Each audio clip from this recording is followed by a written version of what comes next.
All right, folks. Welcome to back to the ACC Kickoff. We have William Barbera from the Wagner Sports Entertainment, and Tim. How you say your last name? Tim Lynn. And the ACC just had a brand new partnership with the Lumber Liquidators, and I know a couple years ago they were highly involved with the professional bowlers tour. Now they are, trying to get. They're all over the country and all that stuff. So how did the ACC and the Lumber Liquidators get together and do this partnership? Well, the connection with Lumber Liquidators and the ACC came about with Tim and his group bringing an organization who wanted to step up their involvement in college sports, and where Lumber Liquidators being situated here in Virginia, or their headquarters in Virginia, right in the center of basically ACC country, is an ideal connection, and they're really excited about the partnership. So, Tim, talk about what is the Lumber Liquidator people doing during game day? I was reading it on the email. Explain to folks, what are they doing? Sure. We've got 14 schools in the ACC that play football, and we're going to make 14 different stops on our campus this fall. We're going to wrap a 53-foot truck with ACC and Lumber Liquidators imagery and take it around campus to campus. At each stop we'll have an ACC legend signing autographs. We'll have a number of giveaways. We'll have interactive games. We'll have chances to sign up to win a new room makeover, a man cave makeover, and a trip to the football championship game in Charlotte. So a lot of cool stuff, and it's the first time we've done it, but it's something we want to grow and do much, much bigger in years to come. Well, Tim, that's so interesting because, people on the outside, they would just look at, a lot of advertisers just put, this is so much more than just putting money in. This is almost like we want to let people know not just about Lumber Liquidators, but their involvement, their association with college football. So it's a lot more than just the money. Talk about how important that was to not just put, a name with the ACC, but actually a product with it as well. Yeah, we've been looking for companies that want to activate around their sponsorships, and a lot of times you'll get a sponsor that just wants to advertise in the broadcast. We wanted people that are actually going to go out and engage with fans and give fans a better experience. So much of game day with college football is the tailgating and the experience that people have on site, and having interactives like what Lumber Liquidators bring to the table is a chance to not only enhance the fan experience, but also from the school standpoint, they're looking for things that their fans can do when they come on site to have the better experience. And then the more you can integrate social media and the picture taking and everything else, just makes for a much better game day experience for everyone who shows up. Well, I can tell you, my girlfriend, got her whole kitchen done by Lumber Liquidators, and there's not a better place to go. Satisfaction was 5 stars, so you can definitely Herb FM Sports will give you a great. Of course, don't call us if something goes wrong, but we're kidding. But we can definitely attest to a great 5-star service at an excellent price. So we love to encourage our listeners to support the people that support college football. So guys, we appreciate your time and certainly wish you all the best in this future endeavor, which I think is going to be great for both sides. Absolutely. Thanks for having us on. Appreciate it. Thank you very much. All right, folks. That's the folks from the ACC. You guys take care. And the Lumber Liquidators. Appreciate it, folks. Doing a special thing this year, partnership, and we might have a special guest stopping by. 5, 4, 3, maybe 2, 1. And it's Coach Johnson. There we go, Coach. There we go. This is it. How you doing? You can easily turn a UConn fan and alumni to a Georgia Tech fan. You know that? We have Georgia Tech head coach Paul Johnson with us. Paul, last year a tough season after winning the Orange Bowl, with a big game against Mississippi State. What happened last year? It just seemed like a lot of injuries, a lot of, you played Notre Dame tough at Notre Dame, and all of a sudden everything just the bottom went out. Yeah, well, I think we had a brutal schedule for one, and we had so many injuries. We played 25 freshmen last year, and for us that's out of the norm. And so we lost, I think, 6 or 7 one-score games. And with a young team, sometimes that's what happens. And so we're anxious to get this year started and get last year behind us. Well, this year you're going over to start in good old England, over there in Ireland, all that stuff. How did that game come about? And playing Boston College, another team that struggled last year, 2 ACC schools opening up overseas for the first time. What's for you guys? Well, actually, it was Boston College's home game, and I guess a group in Ireland approached them about coming over. And they worked it out with our administration. Next thing I know, we're going to Dublin. So it'll be fun for the fans and the players, and it'll be a tough game. I think Boston College was either first or second in the nation in defense a year ago, and very physical, and they got a new offensive coordinator, so I'm sure they're going to be better offensively, and it'll be a challenge, a conference game coming right out the gate. Coach, you mentioned all the tough games that you lost last year. What are the things that you can do now in the preseason and spring ball that will elevate your team to win some of those battles in the fourth quarter this year? Well, I think we're just experienced and you get a little older. And, we've been at Georgia Tech for 8 seasons, and 6 of the 8 we've either been first or second in our division, and 3 ACC championship games, 2 Orange Bowls. So that's more what we're accustomed to. And I think it just made our team hungry. And we'll see. We'll see how we respond this year. Coach, it's amazing. We hear every broadcaster saying, we even talk about it in the media, you know what's coming, but to know what's coming and to stop it, 2 different things. How have you been able to have the kind of success running what you run day in and day out, play after play?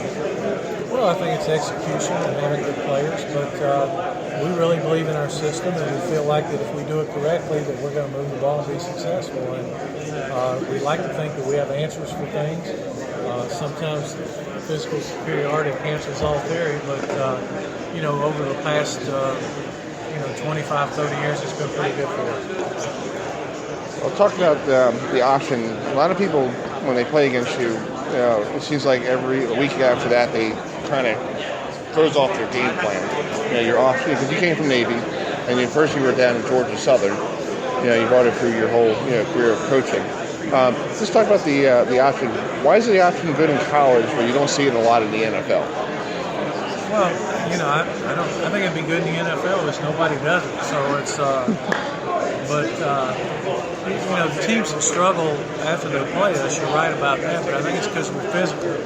It's a physical, game, and so you're coming off that game and going back into the next week and probably beat up a little bit. Well, Paul, have a safe trip over to Ireland, and I hope to talk to you on the ACC teleconference call on Wednesday. All right, you guys have a good one. All right, you too. Thanks so much, Coach. You're always so gracious with your time. Thanks, Mike. Appreciate it. Coach Paul Johnson of the upstart Georgia Tech Yellow Jackets, looking to bounce back from their 6-6 season a year ago. They lost 9 out of their last 10 ball games. So we'll see what head coach Paul Johnson has in store for Yellow Jacket Nation. Chris Heidel, along with Ewan McCreed from 2016 ACC Media Day. How you doing? You ready? We continue our coverage here at the ACC Media Day. And Yes, here. Guess we'll just keep on rolling here, just like we got the. Now we're going to talk about the Orange Bowl, the great college football game at the end of the year. We have Eric Pons, is that how you say it? Palms, the CEO of the Orange Bowl. So talk about the Orange Bowl. You guys are playing in Pro Player Stadium, or whatever name they call it this week. Yeah. Well, it's a new name to become. Yeah, it's the new Miami Stadium. I'm thinking they built a new one. It's going to be beautiful. Yeah. The stadium is going through a $500 million plus renovation, and certainly ACC institutions that play the University of Miami come play in the same facility for the Capital One Orange Bowl. We're excited. I mean, it's going to be a top-notch, first-class NFL stadium. Just a great venue to host the end-of-the-year bowl games. So we're excited about that. You guys had great bowl games the last couple of years. Last year with Clemson and Oklahoma playing a battle, and the year before that with Georgia Tech and Mississippi State, and then the year before that Florida State taking on, I think they took on Northern Illinois. So and then you had the national championship game with Alabama and Notre Dame. 4 great years of running down there in South Florida, and now you guys are still in the college football New Year's Day 6, and you're going to be prime time on New Year's Day night. Is that something that's great to be prime time on New Year's Eve night instead of during it at 1 o'clock in the afternoon when everybody's working? Yeah, we're actually going to play on Friday, December 30th. Yeah. And it's a prime time with a better opportunity to showcase the game unopposed with a Super Bowl run, so that's an added plus. Going back to your original premise, had a great run in the BCS for 16 years. In the last couple of years of the BCS, very fortunate to have double hosting opportunity with Notre Dame and Alabama. And followed it up with Clemson, Ohio State, and then the new system came, and no one really knew what it was going to be. And we were very fortunate to be one of 6 bowl games and to be part of the semifinal rotation. And then coupled with that, had an opportunity to partner with the ACC, what we call contract bowl arrangement. And so on the other side, we ended up contracting with the Big Ten, SEC, and Notre Dame. So the opponent is pretty much great evolving option of those 3 great pieces. And first year, as you mentioned, was Georgia Tech, Mississippi State, and had a good run there. And have Georgia Tech come back after being there the last time in 2010. And then in the semifinal game last year, it's not anything we knew that would end up being the ACC champion and Clemson coming down. Incredible showing by their fan base. The energy of having a 1-4 matchup back in the Capital Orange Bowl is just tremendous, and we're building on that momentum going into this year. I wanted to ask you, so much in college football is history. None has a richer history than playing down in South Florida. How much is it, and you talked about the renovations, I mean, we talk a lot about recruiting, about facilities, how they, are very attractive to younger players, but what part of that was, went into the renovations, having a more so-called attractive venue? Well, the Orange Bowl game started in 1935. We lived for many years in the old Orange Bowl Stadium, and it was so iconic and so forth. But ultimately, it led to our move to where the Dolphins play. Was playing an NFL state-of-the-art facility. And it's important because these teams that are emerged to play the top tier of postseason college football want to play the best games that are out there. And fan base is expected to enjoy all the amenities that go with that, the creature comforts that we all have become accustomed to. And so, the stadium we're playing now, it's the new Miami Stadium, currently called, it's going to be, I'm sure, a new title sponsor, naming rights partner. It was built in the mid-'80s, and so it was time for a renovation. And that gives Steve Ross, the Miami Dolphins, and the leadership, Tom Garfield, the president, a lot of credit for having the vision to bring this to a modernized position. It's going to be very unique, much like we see in Europe, with these soccer stadiums that have a canopy over the seats for the spectators to recover from the inclement weather. And it's still an open-air building. They built some inventory in there that just is very unique. Some top-notch, high-end club and suite seating. At the same token, generously that's very comfortable. They've expanded concourses. They've done some things outside of the parking lot area. So, in this day and age, when television is so good and people have options to determine if they want to go to a campus tour, an NFL stadium, you got to make it compelling. And I think the bowls are something in that same boat. We're selling a big number of tickets to a end of the year celebration, and we sell locally and we sell to the fan bases of the 2 teams. So I think it's compelling. I love that, the end of the year celebration, because South Florida has so much to offer in terms of social life, nightlife, and of course, always great football. I know the Orange Bowl moved from the Orange Bowl where Miami, where the Marlins are playing right now, in that stadium. Is there any thought about for the Orange Bowl to go back to that, facility? Because that is basically the old Orange Bowl, and all the memories of Miami's great, and Joe Namath threw that touchdown pass to Snell and all that stuff, and good number 1, and stories that my father told me. Yeah. So, yeah, my dad was a huge Jet fan when he was a kid. Yeah, growing up. He had season tickets, with the Jets and so Davis and what's his name? O.J. Simpson's still running, but he's in jail right now. That's right. Yeah. But anyway, is there any talk about leaving Player Stadium? Because I know that's a multi-purpose stadium and had baseball for like 20 years, and now the Marlins are in their own ballpark, and nobody uses Marlins ballparks except for the Miami Beach Bowl that started. Yeah. Is there any consideration of doing that in the future? We're very happy where we're at. It's a state-of-the-art NFL stadium, as we just talked about. We had great years in the Orange Bowl Stadium. It was torn down, and up came a beautiful ballpark for the Marlins. They do have, as you mentioned, the Miami Beach Bowl. It's a very unique setup, given the demands of CFP semifinal site, coupled with our traditional Capital One Orange Bowl, the Dolphin Stadium is the best fit for us. And remember, South Florida has evolved through the years, and where it's positioned, where the Dolphins played, is on the Miami-Dade County, Broward County line, so it's more of a centric location for the whole South Florida region. So we're happy as can be. The renovation's going to take it to the next level. And but listen, when you go to the Mullins ballpark, there is some history that still salutes what happened there with our game, and we're proud of that piece, and it'll always be part of our rich history. And people don't realize South Florida is good during Christmas season. It could be 95 degrees, and up here up north, we're digging out snow, and everybody wants to put the set down in the Florida sun and all that stuff. And that's a great thing for the bowl games. A lot of these schools are from the north, or except for Florida State, they're in Tallahassee or Miami, just around the corner. So talk about the partnership real quick with Capital One. They have a fantastic card. I have one right now. Beautiful. Just talk about the partnership with Capital One and how that all come about. Because you guys used to be the FedEx Orange Bowl way back in the old days. That's right. So how did that all come about? Yeah, we had a great 20-year run with FedEx, and it was tremendous. We lived with them through really the evolution of postseason college football, from the whole coalition, the alliance, the BCS, but as we entered into this CFP era, it was critically important, in our partnership with ESPN, that a naming rights partner would emerge, and we partnered with Capital One starting 2 years ago, and I got to tell you, we couldn't ask for a better partner. It's a tremendous brand to begin with, so proactive in marketing efforts, and they're indelible in the college space, so we couldn't have been happy with that.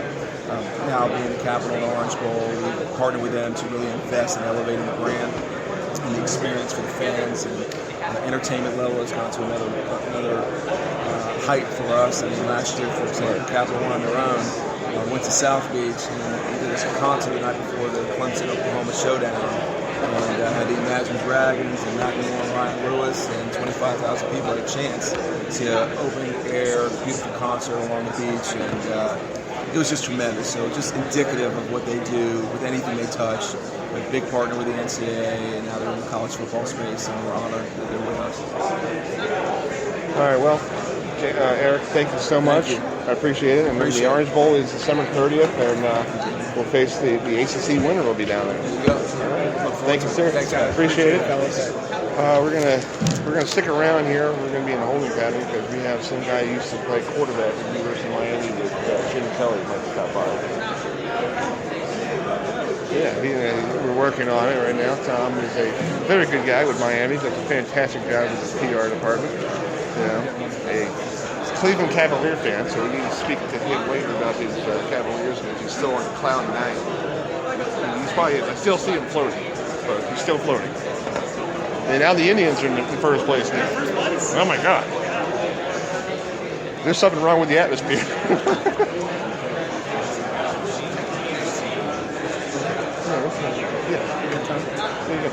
I'm going to give you a score update. In the meantime,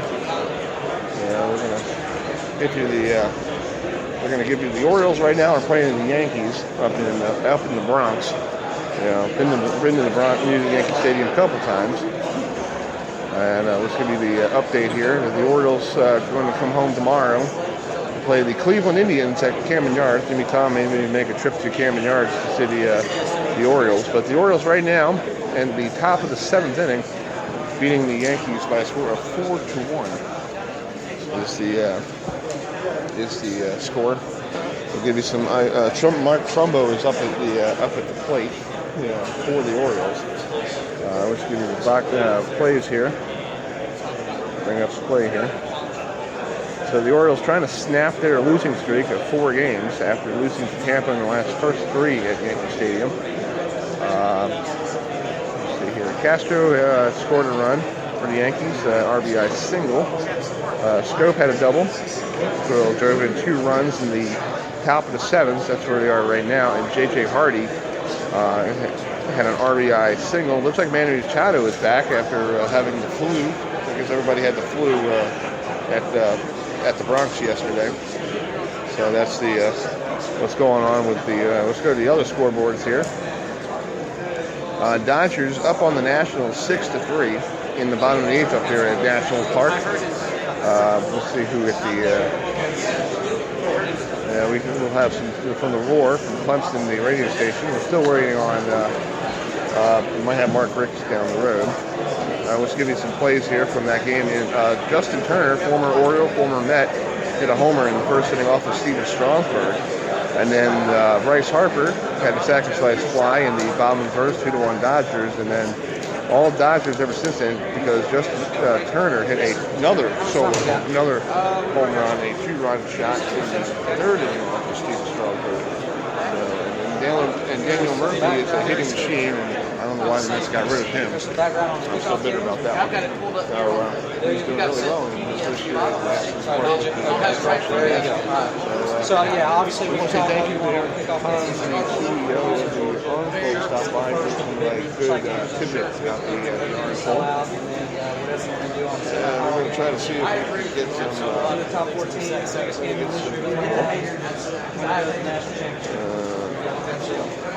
Try to see if we can track down whoever's going to come through our table here. We are live on Sports. It'll be a pretty good 2-year run for us. Yeah, we used to be herbifem.com, but we changed it because somehow our website was run by Japanese people. Somehow we don't know why. Yeah. Schedule coming up tonight: Marlins and Phillies at 7:05. Brewers and Pirates playing tonight. In Pittsburgh, 7:05. Twins, Red Sox at 7:10. Padres and Cardinals playing at 7:10. The 4-game series between the Tigers and White Sox. Braves and Rockies at 8:40, and the Rays and Athletics at 10:05. Mets are off this evening. And we're going to take a break here, and we'll be right back with more here from the ACC Kickoff in Charlotte, North Carolina.